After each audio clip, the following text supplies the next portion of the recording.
एक अधूरी प्रेम कहानी। एक बार की बात है, मैं अपने घर से बाजार की ओर जा रहा था।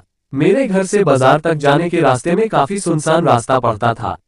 कुछ दूर के रास्ते में कोई भी नहीं रहा करता था। मैं रोज इसी रास्ते से बाजार जाया करता था। आज भी मैं इसी रास्ते से बाजार जा रहा था। मुझे रास्ते में एक लड़की मिली जो बहुत ही डरी हुई थी। उसे डरा हुआ देख मैं उसके पास गया और पूछा, क्या हुआ, तुम डरी हुई क्यों हो? लड़की ने कुछ लड़कों की ओर इशारा किया। मैं समझ गया। मैं अपने साथ उस लड़की को लेकर उन लड़कों के पास गया। मैं उन लड़कों को कहा, क्या तुम्हें शर्म नहीं आती है? काफी कुछ कहने के बाद उन लड़कों को अपनी गलती का एहसास हुआ। उन्होंने लड़की से क्षमा मांगा। फिर मैं बाजार की ओर जाने लगा। उस लड़की ने मुझे रोका और कहा, मैं यहाँ पर नहीं हूँ। मुझे रहने के लिए किराए का घर चाहिए। क्या आप मेरी मदद कर सकते हैं? मैंने कहा, ठीक है। मेरे घर में एक कमरा खाली था। आप मेरे घर चलिए, अगर आपको पसंद हो तो आप उसमें रह सकती है। अगर आपको पसंद ना आए तो मैं आपको दूसरा घर भी दिखा सकता हूँ। अब वह लड़की और मैं घर की ओर चल पड़े। रास्ते में मैं कुछ भी बोल नहीं पा रहा था।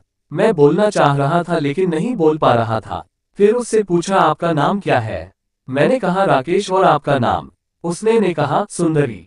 मैंने बोला, काफी अच्छा नाम है। अब तक हम घर पर आ गया थे।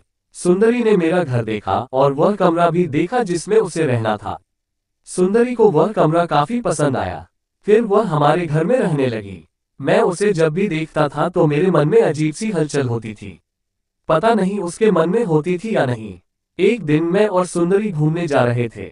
मैंने सोच लिया था कि आज मैंने सुंदरी को अपने मन की बात कहूंगा। हम अपने घर से बहुत दूर एक सड़क पर थे।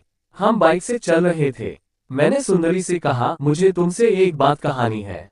सुंदरी से कहा, मुझे भी तुमसे कुछ कहना है। मैंने कहा, बोलो। सुंदरी बोली, मैं तुम्हें पसंद करती हूँ और ज्यादा खुशी के कारण मैं अपने बाइक को संभाल न सका और हमारे बाइक का दुर्घटना हो गई।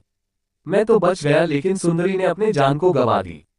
पर आज भी मेरे दिल में सुंदरी जिंदा है।